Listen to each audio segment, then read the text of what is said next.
So we've been planning this trip from about August. It'll be my parents and I's third trip to this wonderful place, and we've always just gone to the usual places, Swakopmund and Walvis Bay. My mom didn't want to go on the Trans-Kalahari A2 highway through Botswana, and since it was my fiance's first trip to Namibia, we decided to go on an adventure and use a different route.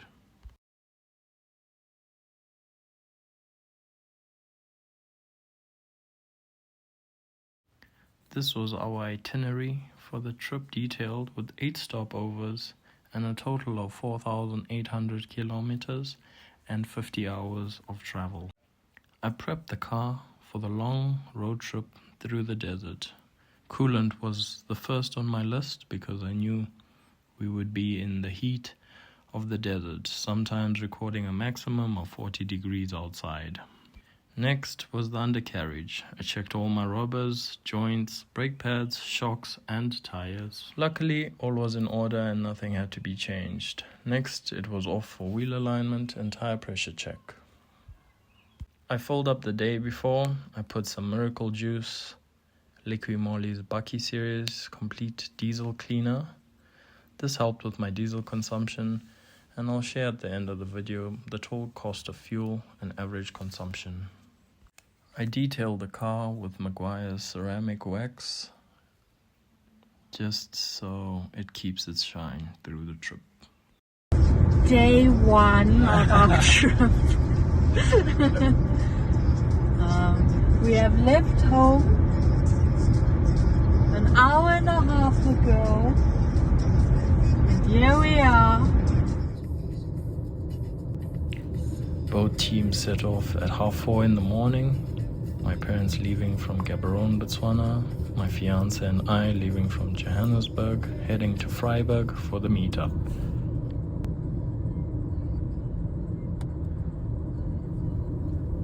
We decided to bring a Hilux just in case.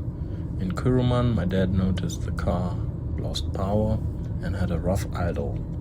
The Hilux was the first bonnet to open, so we stopped and bought some Miracle Juice and thought maybe it was some dirty diesel from the last fuel up.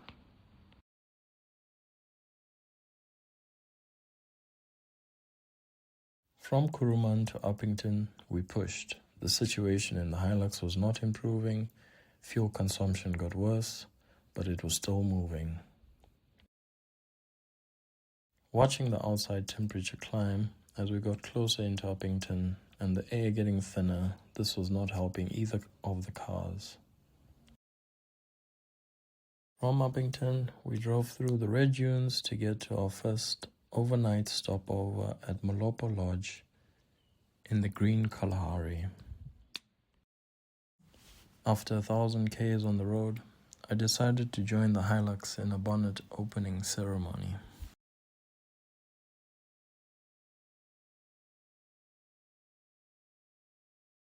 Next morning, after breakfast, we were off to the Rietfontein border, and we left at about 9 o'clock from Molopo Lodge.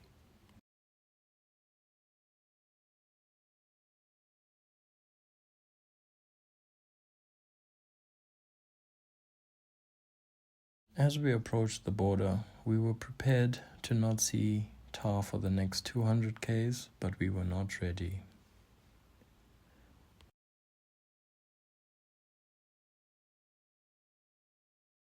So after we cleared the cars and got through the border, we deflated our tires on the C16, the Renault to 1.8 all around, and the Hilux to 2.3 bar all around. My dad likes hard tires, I'm not sure why. Tires set, we were on the move. Cruise control set to 85. Both cars had normal road tires, nothing fancy, none of that 4x4 stuff or special shocks.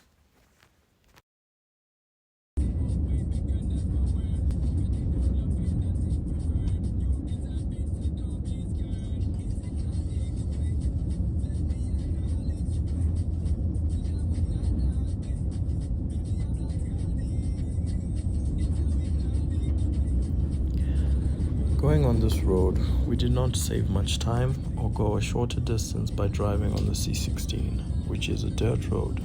We were just on an adventure. We traveled this road because nowhere on the internet gave us any information on the condition of this road. So here it is, the C16 from Rietfontein to Keetmanshoop. Not bad for a dirt road. We managed to keep to the 85 k's an hour with a few slow bits here and there, but nonetheless it was good. A few minutes stop over in Keetmanshoop for some refreshments. We stumbled across grapes and decided to buy one huge box and share it between us. Little did we know these grapes will sustain us through our whole adventure until we return back to the same town. We set off on the B1 highway. Great to be back on the solid tar. To what we've been craving for a few years, the ocean. We traveled through what looked like a canyon. Then as we got through Aus, the desert was vivid. Look to the left, nothing. Look to the right, nothing but glowing sand.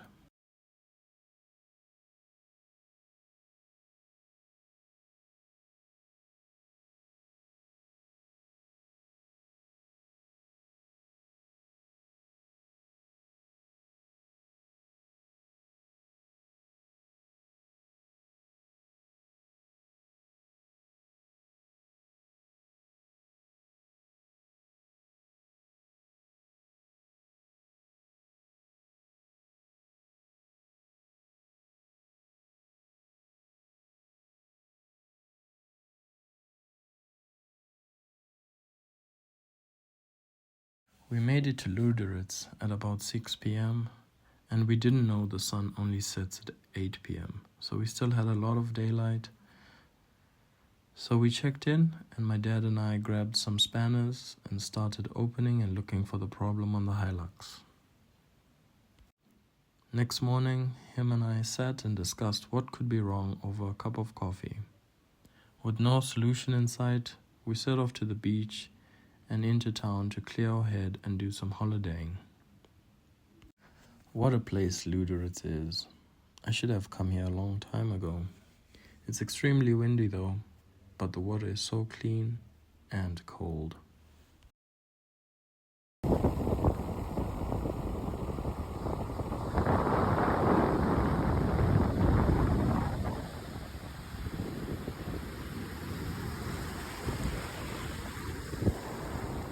Next day, we headed to Diaz Point, another dirt road. Oh well, it was worth the views.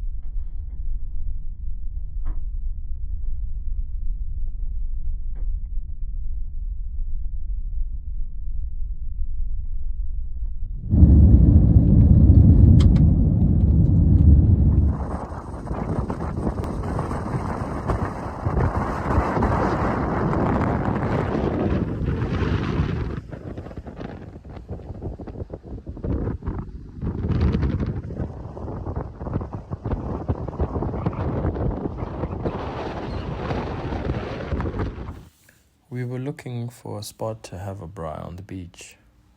We found a quiet campsite and had lunch. Braai, sand and wind made for a crunchy serving. After lunch, we went into the abandoned pump house and watched the seals play in the water.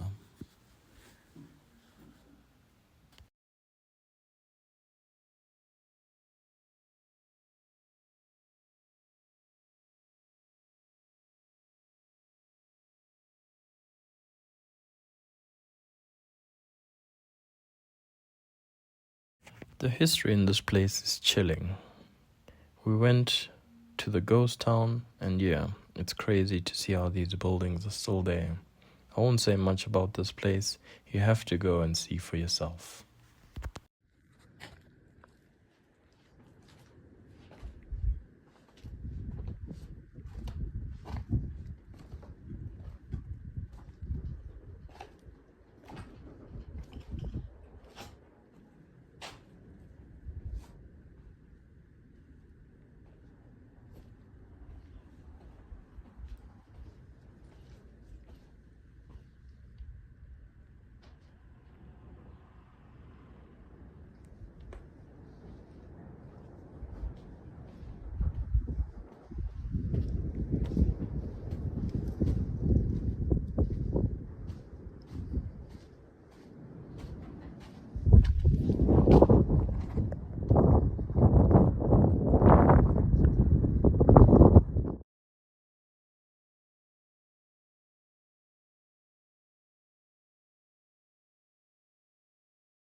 On our last night, we stayed at a guest house down the road and decided to take a walk later that day.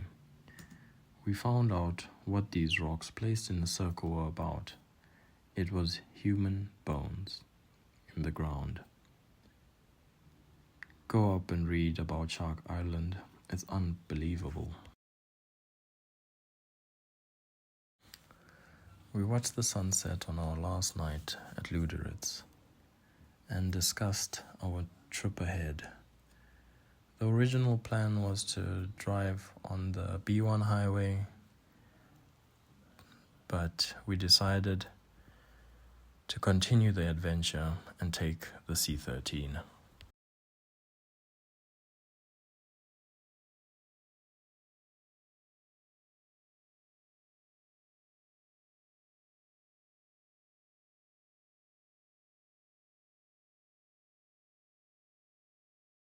We turned left after Aus and onto the C13, dropped tire pressure and set off. The Renault has tire pressure sensors and I had a 4-hour warning to stop with my tires set to 1.7 bar at this time. This road was not so great. There were a lot of ups and downs, twists and turns, and averaged about 50 kilometers an hour. The views were amazing with all the mountain ranges. We were in a different kind of desert. No fine sand, just mountains, rocks, and trees. How did they all get there? Mostly dead trees.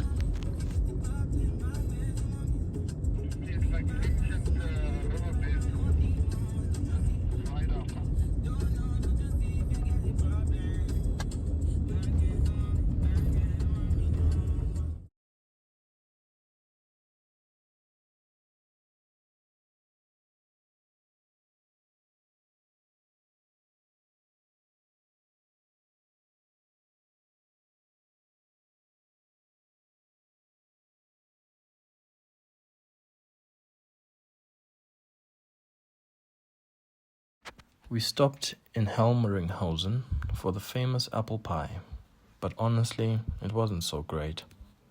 After our break, we were back on the road, dirt road that is, the C14.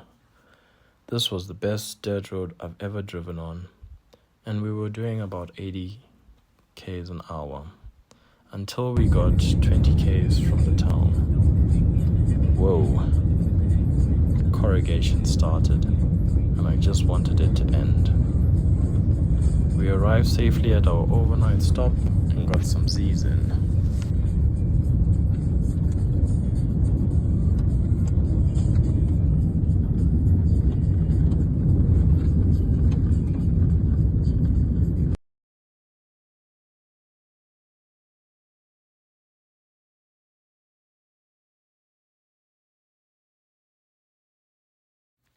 Next morning, we set off on the big one, back to the ocean, 400 k's away. The first 170 k's to Solitaire were amazing. Not even the pictures do justice, and the road was good. Just no wind, so the dust from the Hilux was gathering in front of me.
Up until Solitaire, there was not much traffic and only one car passed us on the 170 Ks.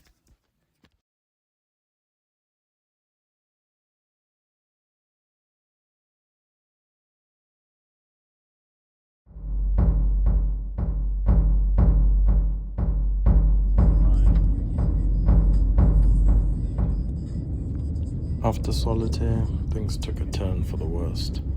Lots of traffic, 4x4s doing crazy speeds, overtaking on uphills, bends, and the corrugations were the worst I have experienced. At this point, for 4 hours, there was no recording done. All concentration was on the road, and it was dead silent on the two-way radios. And in the car, all I could hear was bangs, knocks, and everything rattling.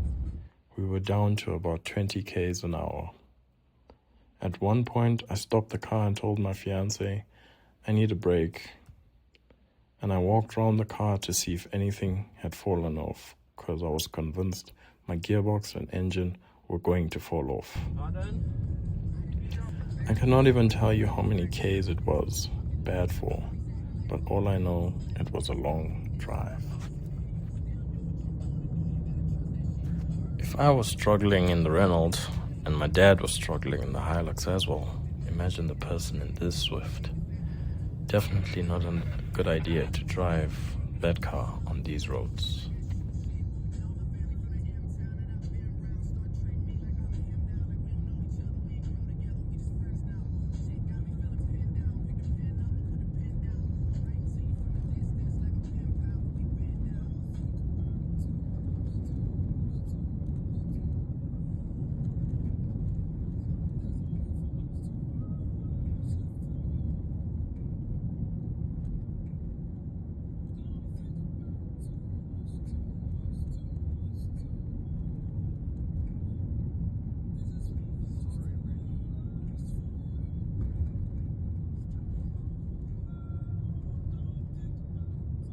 Finally, we had Walvis in our sight, and we were ready to go back to the ocean.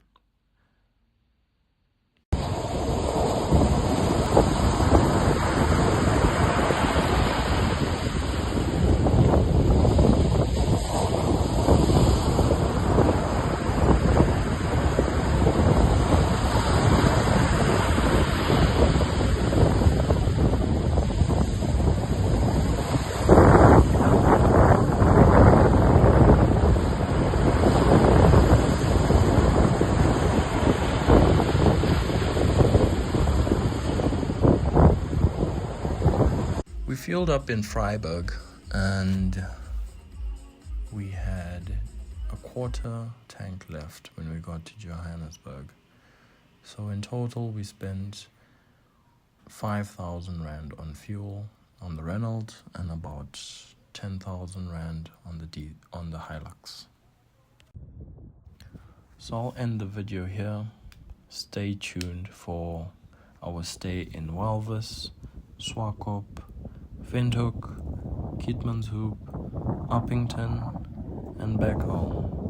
I'll also share what really happened to the Hilux and what repairs had to be done after this long trip to the Renault. Thanks for watching.